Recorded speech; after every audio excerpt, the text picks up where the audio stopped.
Doamnelor și domnilor, momentul mult așteptat. Așteptat atât de către cei care urmăresc acest canal de YouTube, dar mai ales așteptat de mine.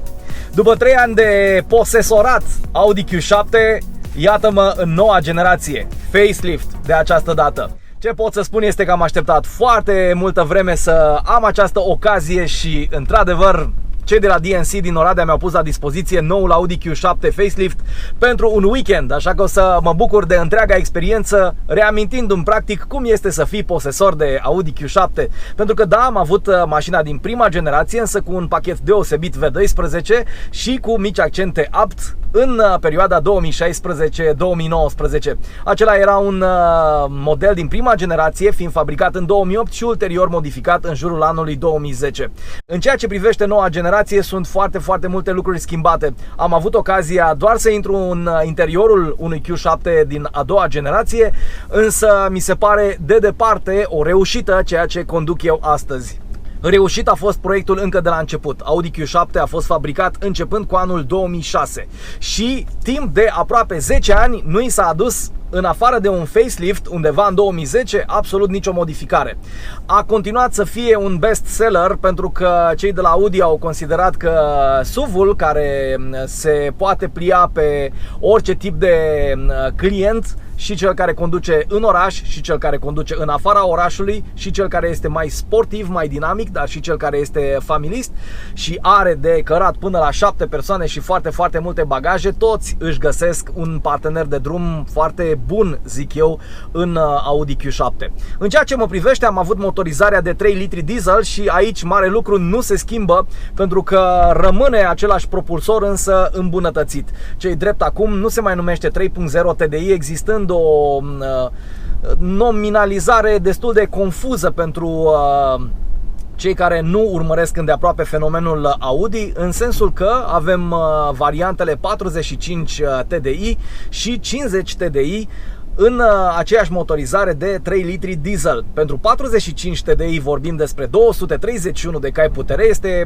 practic puterea pe care o aveam și la generațiile anterioare, iar odată cu introducerea lui Q8 am observat că acest tip de motorizare 50 TDI poate să aducă numai puțin de 286 de cai putere la dispoziția ta. Bineînțeles că ne bucurăm de această variantă ceva mai puternică de 286 de cai, iar în momentul în care suntem cu Drive Select în Dynamic, chiar simțim o sportivitate, să spunem, în plus față de ceea ce eram obișnuiți de la vechile modele. Există și un al treilea propulsor, este cel pe benzină, 55 TFSI, care este de altfel tot un motor de 3 litri pe benzină, însă acela dezvoltă numai puțin de 340 de cai putere. Iată așadar cele 3 variante pe care le poți avea sub capota unui Q7. Dacă este să mă refer la faceliftul precedent, în afara faptului că a fost redesenată bara față și că au apărut semnalizatoarele cu LED-uri transformate la V12 chiar în LED-uri de zi, și în afara faptului că au apărut farurile, dar și stopurile cu LED, nu am văzut mare lucru. Însă aici mi se pare un facelift radical, adică este mașina foarte diferită față de ceea ce am văzut în a doua generație a lui Q7, ori despre asta vorbim exact în momentul în care vă prezint exteriorul. Exact cum vă spuneam, nici la generația anterioară de Q7 faceliftul nu a fost atât de vizibil cum este la această a doua generație, pentru că lucrurile s-au schimbat foarte mult din punct de vedere al designului. Și o să începem de aici, din zona față, unde cel mai important lucru, ca să spun așa, în filozofia de design Audi este single frame-ul, adică grila radiatorului, care de această dată este definită de cele 6 bare verticale cromate. Evident că în această grilă se întâmplă să fie găzduit atât logo-ul cu cele 4 cerculețe, cât și badge-ul Quattro, care nu avea cum să lipsească, pentru că un Q7 se definește printr-o tracțiune integrală așa cum, părerea mea, nu am mai văzut. E bătălie mare între Formatic, X-Drive și Quattro, însă din punctul meu de vedere, mai ales la primele generații, Quattro și în general la mașinile mari, A8 sau Q7 Quattro, este exact ceea ce trebuie să fie. Mai avem și radarele după care se ghidează așadar mașina aici. E puțin probabil să le remarci dacă nu ești foarte atent. În schimb, din zona față nu lipsesc senzorii sau camera ce ne ajută în ghidarea mașinii. Am spus că single frame-ul este cel care caracterizează din punct de vedere al designului mașina, însă probabil cea mai avansată tehnologie despre care putem vorbi atunci când aducem în discuție farurile unei mașini.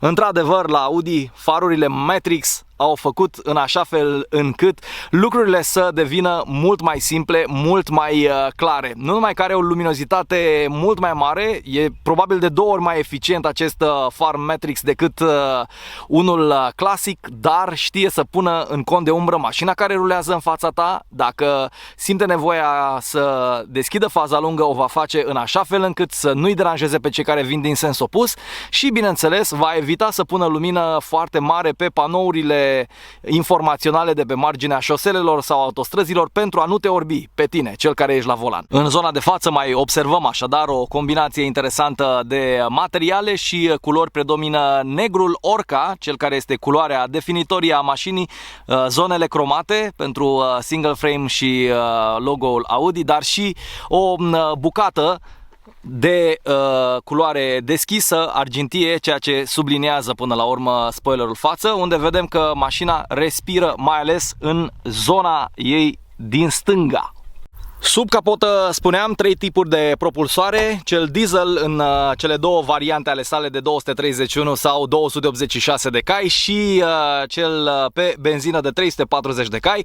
Aici avem varianta diesel, cea mai puternică, 6 cilindri în V, 3 pe parte, 3 pe alta. Cam așa arată zona de sub capotă, destul de compactă, dacă îmi permiteți să spun asta. Pe lateral observăm liniile frumoase ale lui Q7, dar înainte de a discuta despre modul în care este desenată caroseria, hai mai degrabă să vorbim despre roți.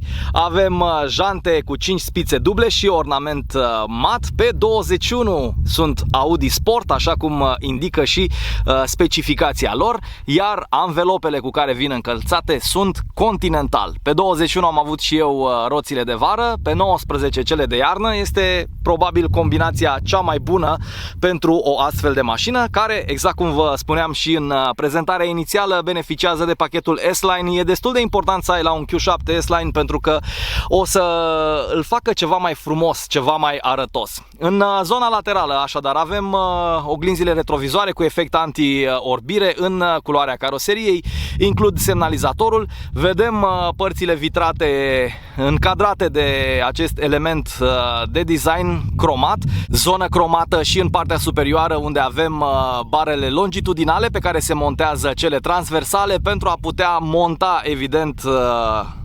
acel bagaj suplimentar. Dacă mergeți în concediu în perioadă îndelungată sau dacă aveți 7 locuri și mașina va fi plină, vă asigur că trebuie să vă procurați acel portbagaj suplimentar, pentru că nu mai rămâne mare lucru în portbagajul clasic. Mi se pare interesant că au prezentat mașina ca fiind construită pentru jungla urbană. Noul Audi Q7, din punctul meu de vedere, se pretează mai degrabă la o junglă extraurbană.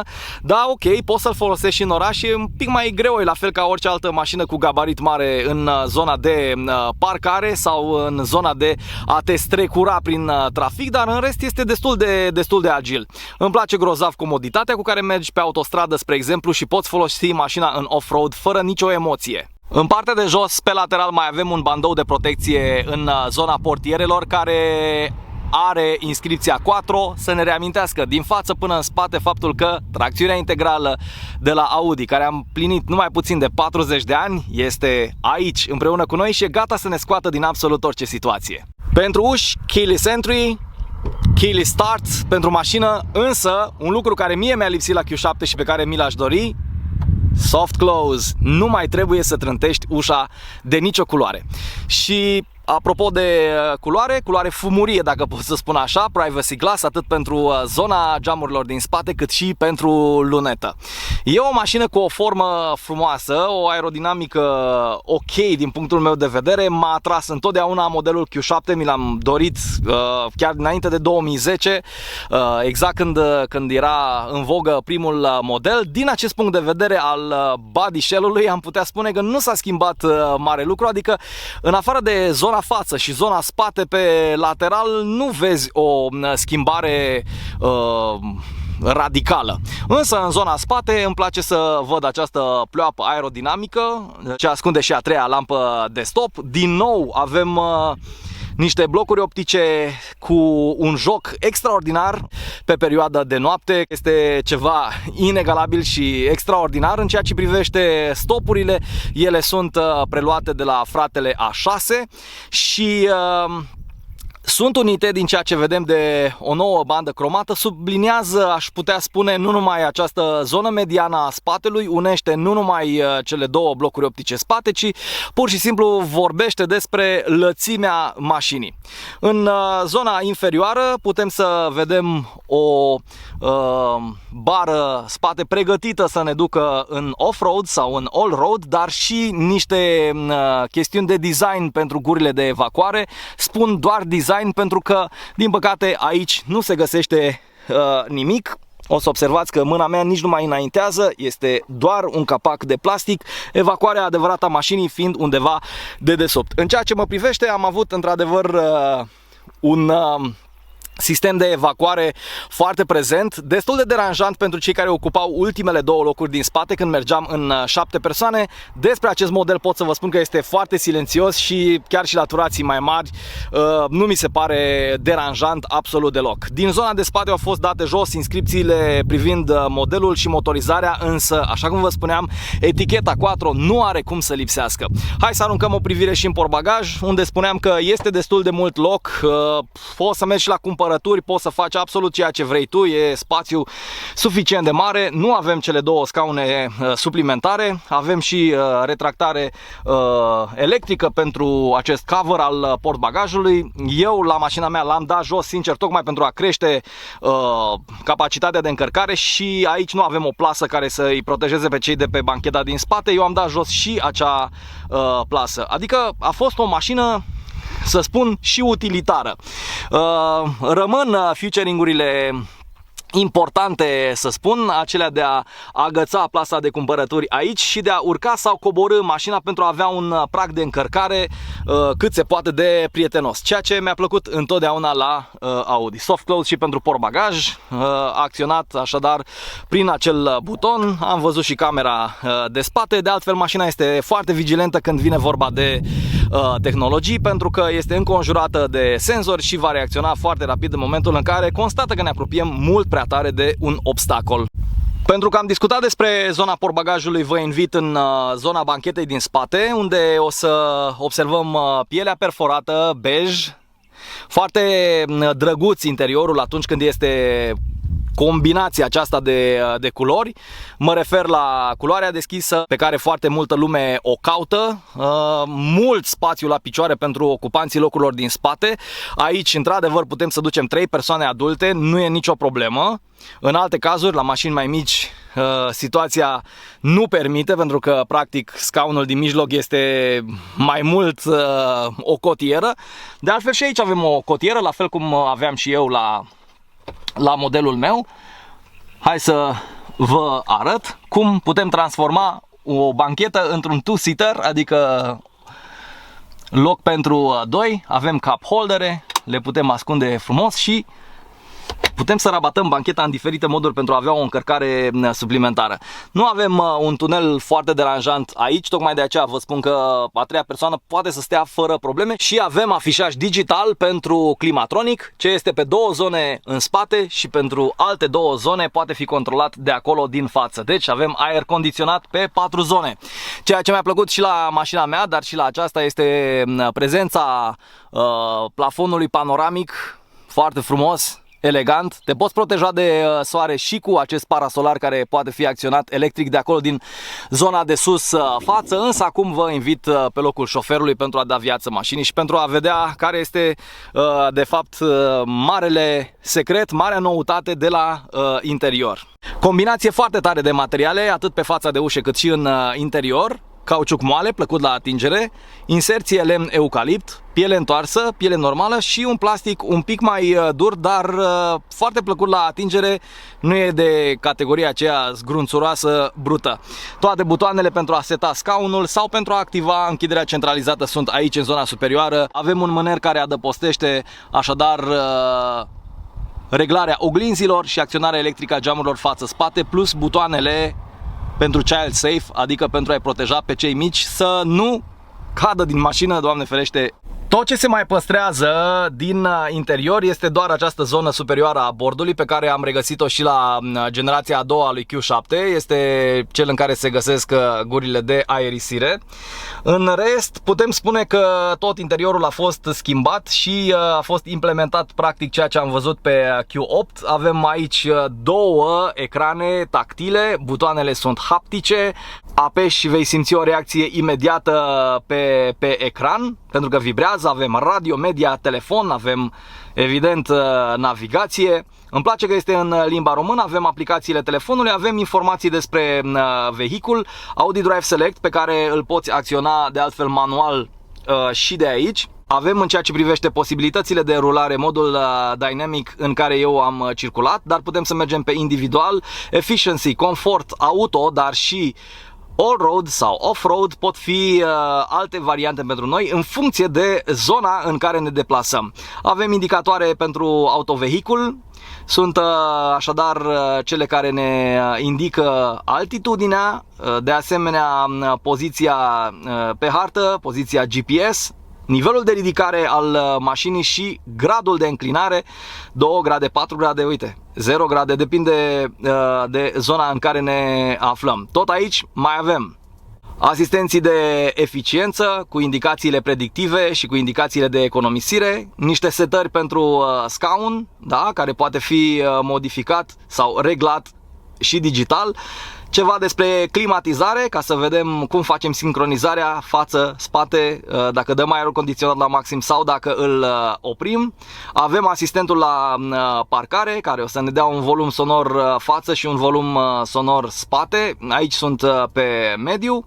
Avem asistență șofer, care este setat pe maximal. Deci mașina este atentă și pentru noi. Aici avem setările de service referitoare la alocarea butoanelor de volan, închidere centralizată, informații despre vehicul, controlul presiunii în anvelope, nivelul de ulei, hai să-l vedem. E disponibil după circa 2 minute, intervalele de service, următorul schimb de ulei în 24.500 de km, mașina având în acest moment 5.606 km. Să spunem și că următoarea inspecție vine cam în aceeași perioadă. Dacă nu atingem aceste cifre, cel târziu în octombrie 2021 trebuie să ajungem cu mașina în service. Hai să vedem alte informații despre vehicul. Aici putem să ne facem setarea, suspensie pneumatică dacă ducem o remorcă, suspensia pneumatică dacă înlocuim o roată, poziția pentru înlocuirea ștergătoarelor. Deci sunt niște lucruri pe care în mod normal un posesor de Q7 trebuie să le știe, pentru că ne-am lovit de treaba asta. Sunt multe lucruri pe care poți să le încerci. Poți să vezi și la materialul cu Q8, nu e nicio problemă pentru a vedea pe de-a întregul tot. Dedesubt, sub ecranul principal din bord, în transferul înspre consola centrală, avem așadar al doilea ecran tactil care ne indică tot ceea ce avem în față legat de aerul condiționat, despre cum ar trebui el să sufle, dar mai avem și auto start and stop, de asemenea un hill descent control, destul de important pentru momentul în care ne aflăm pe o pantă. Aici avem setarea domiciliului și evident activarea adresei și avem un buton care ne va anula ecranul de sus. La baza acestui ecran secundar, pot să spun așa, avem Drive Select. Exact cum vă spuneam, putem să dăm noi stilul, nu numai digital, ci și, să spunem, apăsând butoanele analog, rămânem pe Dynamic. Controlul stabilității SC este în sport, are o stabilitate la rulare limitată. Ok, l-am activat. Avem luminile de avarie și cele două butoane pentru dezaburire în zona parbrizului, respectiv a lunetei. Avem senzorii și camerele pentru a vedea 360 ceea ce se întâmplă în jurul nostru, da, cu perspectiva mașinii în partea dreaptă și în acest moment cu ceea ce vedem în față. Și apoi activarea tuturor senzorilor pentru asistență șofer, care este acum maximal. Start Stop Engine și butonul clasic de volum pentru sistemul multimedia. MMI-ul în acest caz este însoțit de un sistem de sonorizare Bose cu 19 difuzoare, 19 incinte, include și subwooferul, include și difuzorul central și un amplificator pe 15 canale, 558 de W. Sună grozav de bine. Acesta este schimbătorul de viteză, e ca o manetă de avion din punctul meu de vedere, mult mai reușit ca la generațiile inițiale, ca la generația precedentă. Putem să-l punem în parc apăsând acest buton. Mai avem aici auto hold și frâna electrică de parcare, plus un lăcaș pentru cheie, dar și pentru faptul că avem pachet fumător. Avem în acest loc o scrumieră, evident cu semnul Audi, și avem bricheta aici, alături de un alt cup holder, respectiv de un loc special pentru cheie. Cotiera este destul de încăpătoare și ea, e aici, foarte, foarte lată, cu spațiu de depozitare, inclusiv a telefonului, în această zonă. Combinație frumoasă de materiale și în zona bordului. Acel cauciuc moale se regăsește în toată zona superioară a bordului. Avem părți cromate care subliniază așadar conturul de pe fața de ușă până în zona clusterului de instrumente și apoi merge pe mijlocul bordului, care are multă sticlă neagră. E greu să observ locul în care se oprește ecranul și începe acel piano black. Avem inscripția Quattro, cum ieșea de bine mașini aici la interior, și foarte important, lemnul de eucalipt, care mi-aduce aminte că la primele modele Audi de după, nu știu, pot să zic anii 90-2000, era mahon, deci nu s-a renunțat la inserția de lemn, eucaliptul fiind însă un lemn care se regenerează foarte, foarte rapid. Vorbim aici despre componenta eco-sustenabilă a acestei mașini, în ciuda faptului că este un diesel. Pentru că am vorbit despre trapa panoramică, poate fi acționată cu acest buton. Aici avem parasolarul, avem butoane pentru a ne face lumină în interior dacă e seară, informații despre service și butonul de SOS. Toate, așadar, sunt aici. Și evident nu putem termina discuția despre zona interioară fără a arăta volanul, care este acela sportiv în 3 spițe, exact cum îmi place mie. Există și varianta teșită pentru anumite variante sport, la SQ7 de exemplu. Aici single frame-ul este reprezentat în mod clasic. Volanul cu butoane destul de puține, nu e deloc complicat, tot ceea ce e la partea de view a clusterului de instrumente din partea stângă, iar tot ceea ce înseamnă comenzi vocale și discuția la telefon în momentul în care ai atașat sistemului telefonul tău mobil în partea dreaptă. Mai avem niște butoane despre care nu am vorbit în stânga volanului. Este vorba despre butonul care semnalizează aici iluminarea auto în funcție de condițiile de drum. Dacă avem condiții meteorologice grele, plouă torențial sau avem ceață, vom aprinde luminile de ceață pe față pentru a ne oferi așadar o perspectivă în partea de jos a carosabilului și nu pe distanță foarte mare, și aici de ceață de pe spate. Această mașină nu are 7 locuri, este în varianta cu 5 locuri, dar nu duce lipsă de dotări, pentru că ceea ce văd la interior plus acest pachet de S-Line pe care îl are și la exterior îi conferă un look foarte, foarte prietenos și pot să spun încă de pe acum ce bine îmi stă în această mașină. Mă simt la fel de confortabil și la fel de familiar în Q7, la fel cum s-a întâmplat și în perioada anilor în care am deținut un model, chiar dacă acela din punct de vedere tehnic nu mai poate fi comparat cu ceea ce am eu astăzi la dispoziție, unde mai pui toată inovația pe care cei de la Audi au adus-o în acest model. Un model despre care pot să spun un singur lucru: m-aș putea obișnui cu el din nou, așa că de ce nu? Odată și odată mă gândesc să revin la Audi Q7. Într-adevăr, prețul mașinii poate porni de la 61.000 de euro plus TVA, prețul în pachetul de bază, care înseamnă undeva peste 70-72.000 de euro, însă cu tot ceea ce vedem în această mașină, prețul este undeva la 82.755 de euro plus TVA, un total de aproape 100.000 de euro, 98.000 de euro, 478 de euro și vreo 45 de cenți. Important este că dealerul oferă un avantaj client special de 16.555 de euro, ceea ce înseamnă că mașina are un preț de vânzare de 66.200 de euro plus TVA, adică pe undeva pe la 78.000 de euro. Cei drept, în acest moment avem vreo 5.000 de kilometri. Mașina poate fi garantată 2 ani de zile sau maximum 120.000 de kilometri. Vreți probabil să aflați niște detalii referitoare la consumul mașinii. E bine, conform măsurătorilor, este undeva între 6 și 7 litri, 6,7 litri consumul mixt la 100 de kilometri. Evident că după ce s-a trecut la motorizările Euro 6 și în cazul variantei precedente sau a primei generații, consumurile au început să difere față de mașinile fabricate în perioada 2006-2009, unde într-adevăr un 14-16 litri la 100 de kilometri în oraș și în jur de 8-9 litri în afara orașului, poate chiar 10 dacă erai foarte bine încărcat, să spun așa, sau mergeai în regim de autostradă, erau niște valori normale cu care eu personal m-am obișnuit. Acum aici sigur că da, dacă avem acest consum mixt de 6-7 litri la 100 de kilometri pentru o motorizare de acest gen, nu mi se pare deloc anormal, din contră mi se pare o economie foarte mare. Important este să facem economie și la impozit, pentru că în anumite zone, cum e și Oradea de exemplu, sari de 2500 de lei. La Oradea cred că impozitul este undeva în jur de 3000 de lei pe an, însă ar putea să ne ajute sistemul Mild Hybrid, care există indiferent de varianta de motorizare pe noul Q7. Este un sistem Mild Hybrid cu care eu m-am familiarizat deja în acest an 2020, pentru că l-am regăsit la mult mai multe mașini. Are o baterie de 48 de volți, însă de o dimensiune destul de mică, undeva în podeaua portbagajului. Eficientizează consumul cu aproximativ 0,7 litri la 100 de kilometri. Ăsta este, să spun, targetul constructorului german.